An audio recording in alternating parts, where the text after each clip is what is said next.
Hi, I'm Macy Jones, and I'm a sophomore at Vandalia Community High School. So recently competing at the 15U at the junior gold, and leading up to this, now you had high expectations, I'm sure, with all the competitions and stuff that you've done. What were your expectations heading in? Based on results from last year, I just really wanted to walk away with the jacket. I wanted to make developmental team. I placed 9th last year, and last year was the first year I made match play. So I was like, well, all the people that were ahead of me moved up to U18, so I should be able to get that jacket. And I actually just barely made match play this year. I didn't bowl very well. Honestly, I would say I bowled better in qualifying last year than I did this year, but I really bowled pretty good in match play this year. For people who don't know about the jacket, talk about the developmental team and what it means and what it is to be on the USA team. So basically, since I'm in U15, I can't go overseas to compete. So I just get to practice with the girls or the boys that are on Junior Team USA, and I get to practice with the coaches in the bowling center that has amazing technology. So talk about this year. You said your qualifying round this year wasn't as good as it was last year, but talk about just getting through and your mindset. Okay, I'm through, now just get through another round. What was that like? So if you go to junior gold, everyone always tells you make it to match play because anything can happen in match play, and that was pretty much my mindset the whole time. I knew I wasn't bowling great, but as long as I knew I could make it to match play, I knew I could beat anyone as long as I had the right mindset. You were tested early in that I can beat anybody going in as a 16. You got Bella, who, I mean, obviously she's done what she's done, so talk about what you were thinking heading into that match. It was nerve-wracking. I mean, she's good. She's really good. That's why she's #1 seed. I just went in and I'm like, you can beat her. You're here, you can do it, and it got close towards the end. I needed a double, and I got it. And then you carried that momentum into the next round and was able to get another victory heading into round 3, and then you decided you needed to do it the hard way. Yep. And dropped one. So talk about the disappointment, but then knowing you had to bounce right back. Well, I lost my first match that next morning. It wasn't that close. I didn't bowl that good. I mean, it was fine, it was whatever. I just knew I needed my next match, and I knew I could bowl good then.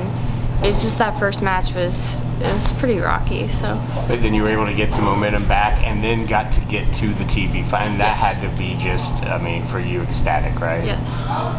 What was that experience like? The lights are on, I mean, everybody's on you guys? It was not that bad. So if you've ever watched CBS, like one of their bowling finals, they always have the announcers on the lane, and when you get those 10 minutes of practice before they start the show, you're just bowling, and then there's the announcers right next to you. So that was the most nerve-wracking part, because that end of the house, I had never bowled there. Like, I hadn't bowled there once that week. So those approaches were very slippery. I just didn't want to fall and then I'd get it on camera. I mean, on top of everything else you have to worry about, that's just another thing, television camera and everything else on you. And you got through it and you got your rematch, which I know, I mean, had to be exciting for you, knowing that you could bowl and then could bowl better than you did the first time against her. And I did. I bowled much better. Now, if it couldn't get any closer, explain to people how the match went and what it came down to. So, she started the match, was 4 strikes in a row. I started strike, 9 spare, 9 spare. Then I might have missed my 10 pin in the 4th frame. That's what it was. I missed my 10 pin in the 4th frame. And then I got up again, and I came up in the 5th frame and 6th frame. Those were clean. I couldn't remember what they were. But then you get a commercial break.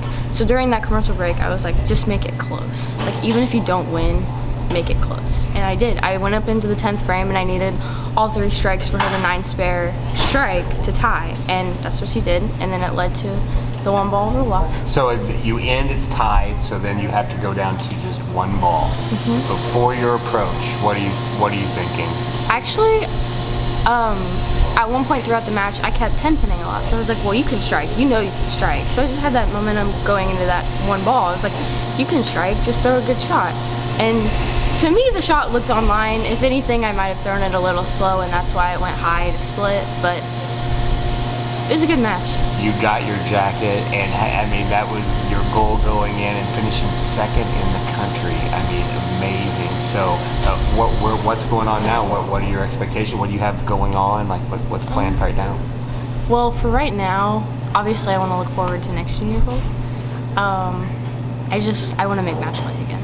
I mean, if I don't make match play, that's fine. I want to get close, as close as I can get. Definitely not as high as expectations next year, since I'm not going to be in U15. I'll be in U18, but that's just the goal for next year.